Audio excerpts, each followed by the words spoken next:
नमस्कार, welcome to my channel ज्ञान एक खोज। हम पढ़ रहे हैं ताजमहल सीरीज। ये उसका तीसरा भाग है जिसमें कि पता चलता है कि ताजमहल तेजो महल है, शिव मंदिर है। आइए प्रारंभ करते हैं। ताजमहल में देव मूर्तियाँ पाई गई हैं। सन 1952 के आसपास जब एस.आर. राव ताजमहल पर पुरातत्व अधिकारी नियुक्त थे, ताजमहल की एक दीवार में लंबी चौड़ी दरार दिखाई दी।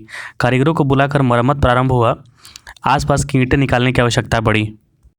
वे ईंटें निकालते ही अष्टधातु की मूर्तियां बाहर दिखाई पड़ने लगी।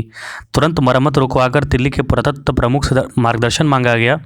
उस अधिकारी ने एक शिक्षा मंत्री अबुल कलाम आज़ाद से पूछा। उन्होंने प्रधानमंत्री नेहरू से पूछा। तब निर्णय हुआ कि मूर्तियां जहां से निकली हैं वहीं बंद करवा दी हैं। दीवार दरार पड़ने के कारण भी यही अष्टधातु की मूर्तियाँ थीं जो शाहजहाँ ने उसे दबवा दिया था। अब वही सारी मूर्तियों भी बहुत सारी मूर्तियाँ वहाँ से गायब कर दी गई हैं सबूत मिटाने के लिए, लेकिन अभी भी बहुत सारी मूर्तियाँ वहाँ पर उपलब्ध हैं।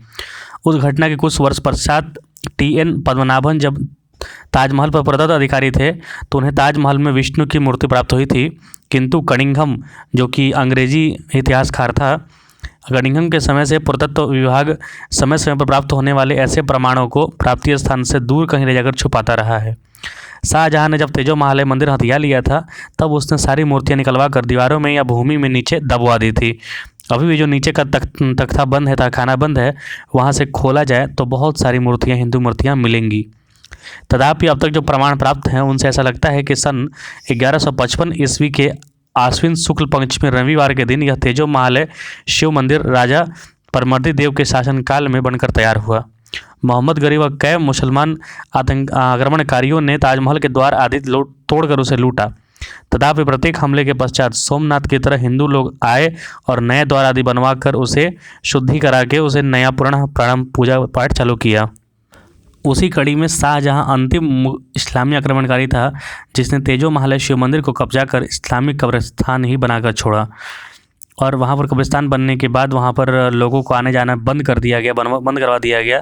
तो धीरे धीरे इसने अपना स्थान प्रभुत्व खोया, लेकिन हमें पुनः वापस प्राप्त करना है। स्वयं बाबर के लिखे बाबरनामे में लिखा है कि इब्राहिम लोदी से जीते हुए आगरा स्थित महल में बाबर ने ईद मनाई। उस महल का एक केंद्रीय अष्टकोना कक्ष है और चारों कोनों पर मीनारें हैं। अकबर द ग्रेट मुगल नाम के ग्रंथ में लिखे विंसेंट स्मिथ ने उल्लेख किया है कि बाबर का साहसी जीवन सन 1530 में आगरा नगर स्थित एक उद्यान महल में समाप्त हुआ। वह उद्यान महल ताजमहल ही है। बाबर की कन्या गुलबदन बेगम ने हुमायूं नामा शीर्षक का इतिहास लिखा है, क्योंकि ताजमहल में ओम, शंख, नाग, त्रिशूल, देव मूर्तियाँ आदि अनेक आध्यात्मिक चीज़ों की भरमार थी। अतः उसने ताजमहल का उल्लेख गूढ़ रहस्यपूर्ण महल के नाम से किया है। ऐसे सारे ऐतिहासिक उल्लेख जो हैं वो शाहजहाँ से 100 वर्ष पूर्व के प्राप्त हुए हैं। किसी भी तत्कालीन इस्लामी तारीख में उस इमारत को तेजो महल और ताजमहल इसलिए नहीं कहा गया है कि इस्लामी आक्रमणकारी हिंदू मंदिरों व उसके नामों को तीव्र तिरस्कार करते थे। ताजमहल परिसर 38 से 40 एकड़ भूमि फैला हुआ है। उसकी दीवारें उत्तर में नदी के पार और पश्चिम में विक्टोरिया बाग में भी मिलती हैं। उन दीवारों के अंत में अष्टकोने छत्र बने हुए हैं। मृतक की कब्र के लिए सैकड़ों कक्षों वाला इतना विशाल परिसर क्यों बनाया जाएगा? यदि ताजमहल मुमताज़ की कब्र के लिए बनाया जाता तो उस परिसर में सरहंदी बेगम, फतेहपुरी बेगम, सतुना खानम, एक फ़कीर आदि की कब्रें नहीं होती और ना होनी चाहिए थी। सरहंदी बेगम तथा फतेहपुरी बेगम दोनों मुमताज़ के समान रानियां होते हुए भी दरबानों की तरफ बाहर हाथी चौक में दफनाई गई, जबकि मुमताज़ बड़ी शान से केंद्रीय गुंबद के नीचे दफनाई हुई है। यह तो कारण हुआ कि एक हिंदू मंदिर को किसी प्रकार लूट कर, भ्रष्ट कर और उसे इस्लामी कब्रिस्तान बनाना मूल उद्देश्य था। मुमताज़ से विवाह होने से पूर्व शाहजहाँ के कई अन्य विवाह हुए थे। उसी प्रकार मुमताज़ से विवाहबद्ध होने के पश्चात भी शाहजहाँ के और कई विवाह हुए। अतः मुमताज़ की मृत्यु पर उसकी कब्र के रूप में एक अनोखा खर्चीला ताजमहल बनवाए जाने का कोई कारण नहीं बनता है। मुमताज़ किसी सुल्तान या बादशाह की कन्या न होने के कारण उसे किसी विशेष प्रकार के भव्य महल में दफनाने का कोई प्रश्न नहीं उठता था। आगरे से 600 मील दूर बुरहानपुर में मुमताज़ की मृत्यु हुई थी। वहाँ उसे दफनाया भी गया था। पुरातत्व विभाग के अनुसार बुरहानपुरा में मुमताज़ की कब्र ज्यों की तोप बनी हुई है। अतः उसके नाम से आगरा में जो 2 कब्रें बनी हुई हैं वे दोनों नकली होनी चाहिए और उनके अंदर शिवलिंग ही दफनाए गए होंगे। शिवलिंग के ऊपर कब्र बना दिया गया ज़बरदस्ती का और बता दिया गया कि यहाँ पर किसी को गाड़ दिया गया है। मुमताज़ के प्रति प्रेम का ढोंग कर उसकी यादगार के नाम पर किसी को दफनाने के बहाने राजा जयसिंह पर जवाब डालकर तेजो महल पर कब्जा कर उसमें धरी हुई सारी संपत्ति लूट लेना, यही कार्य था। जिस शाहजहां ने जीवित मुमताज़ के निवास या व्यवहार के लिए एक भी महल नहीं बनवाया, वह मृत मुमताज़ के शव के लिए महल क्यों बनवाएगा? यह भी सोचने की बात है। शाहजहां के बादशाह बनने के पश्चात 2.5-3 वर्षों में मुमताज़ की मृत्यु हो गई थी। इतनी कम अवधि में मुमताज़ की कब्र पर अनाप शनाप खर्चा करने के लिए खजाने में धन था ही नहीं, तो धन आएगा कहाँ से? क्योंकि वह 17वीं शताब्दी के आसपास में सूखा पड़ा था, और जो बाद में वही मुगल काल को ख़त्म भी कर दिया सूखा। उसी प्रकार मुगल मुमताज़ के शव पर अप्रतिम महल बनवाने योग्य शाहजहां मुमताज़ के असीम प्रेम का उल्लेख इतिहास में ज़रा भी कहीं नहीं है। उल्टा शाहजहां के व्यभिचार, अनैतिक संबंधों की घटनाएं कही हैं। निजी कन्या जहांनारा तथा उसकी जो अपनी पुत्री थी जहांनारा, उससे भी उसके अवैध संबंध थे। जनान खाने में तैनात दासियां और शाइस्ता खान की एक बेगम आदि से शाहजहां के अवैध संबंध है। ऐसी स्त्री लंपट और अनाचारी व्यक्ति मुमताज़ की मृत्यु पर उसकी कब्र के लिए अपार धन खर्च करेगा, ये मतलब मूर्खतापूर्ण है। जितने भी मुसलमान शासकों के प्रेम संबंध बताए गए हैं वो सब के सब लंपट दुराचारी थे। मुगल इतिहास में एक भी ऐसा बादशाह या सुल्तान नहीं मिलता जो प्रेमी सिद्ध किया जा सके। बहुपत्नी प्रेमी मतलब कि 100-200 पत्नी प्रेम रखता था सब, और प्रेम करता है कि बात करता है। बहुपत्नी प्रथा के घोर पक्षपाती से प्रेमी हृदय की आशा भी नहीं रखनी चाहिए। मुमताज़ के पूर्व सैकड़ों महिलाएं शाहजहां के हरम में थी। मुमताज़ के काल में सैकड़ों और आई।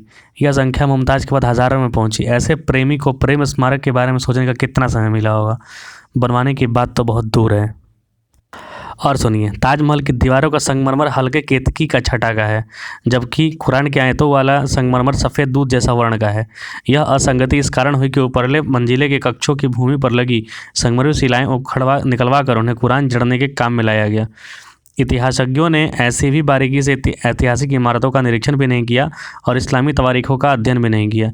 वे केवल इस्लामी बाजारी अफवाहें ही दोहराते रहे। इससे सारे लोगों को यह सबक सीखना चाहिए कि जो बात जब तक सिद्ध न किया जा सके, उसके पक्ष में ऐतिहासिक प्रमाण न मिल सके, ज़बरदस्ती का उसे किसी और का महल नहीं कहा जाना चाहिए। ताजमहल शिव मंदिर है और उसे शिव की पूजा करने वालों को सौंप देना जाना चाहिए। शाहजहां के समय बर्निए नाम का एक फ्रेंच डॉक्टर आगरा नगर में आया था और उसने अपने संस्मरण अपनी बायोग्राफी में लिखा है, संगमरमरी तहखानों में और उसकी निचली मंजिलों में मुसलमानों के अतिरिक्त किसी दूसरे को जाने की अनुमति नहीं थी। कारण यह है कि अन्य मंजिलों से निकली मूर्तियां शाहजहां ने निचली मंजिलों में ठूस कर उन मंजिलों पर मुसलमान पहरेदार लगा दिए थे। तेजो महल शिवतीर्थ होने के कारण उसके पीछे पश्चिमी दिशा में यमुना किनारे एक शमशान घाट बना है। शमशान के डोम को जयपुर दरबार से वेतन मिला करता था। यदि शाहजहां ने ताजमहल बनवाया होता तो उसके लिए स्थान कहीं और देखा होता या शमशान वहां से पहले हटवाया होता। क्योंकि ताजमहल अपहरित करने का विरोध केवल जयपुर घराना ही करता, शाहजहां ने उन्हें दबा सकता था। श्मशान हटाने का विरोध निश्चय ही सभी हिंदू दरबारी, जिसमें मेवाड़, जोधपुर और जैसलमेर जैसे ताकत शामिल करते थे। अतः शाहजहां वो नहीं हटवा पाया, शमशान पश्चिमी घाट पर बना ही रहा। उसी प्रकार बहुत सारे एविडेंस मैंने आपके सामने रखे। ये तीसरा पार्ट था, आपको कैसा लगा ज़रूर बताइएगा। और पुरी के शंकराचार्य और शंकराचार्यों ने भी इस पर पुरजोर विरोध किया और पुरजोर मांग भी की है कि जो तेजो महल मंदिर है, शिव मंदिर है, उसे वापस से लेना चाहिए और वहाँ पर पूजा पाठ प्रारंभ करनी चाहिए। तो आपके क्या विचार है आप ज़रूर बताएं। कुछ त्रुटि हो तो वो भी लिखें। बहुत बहुत धन्यवाद आपका। जय हिंद, जय भारत।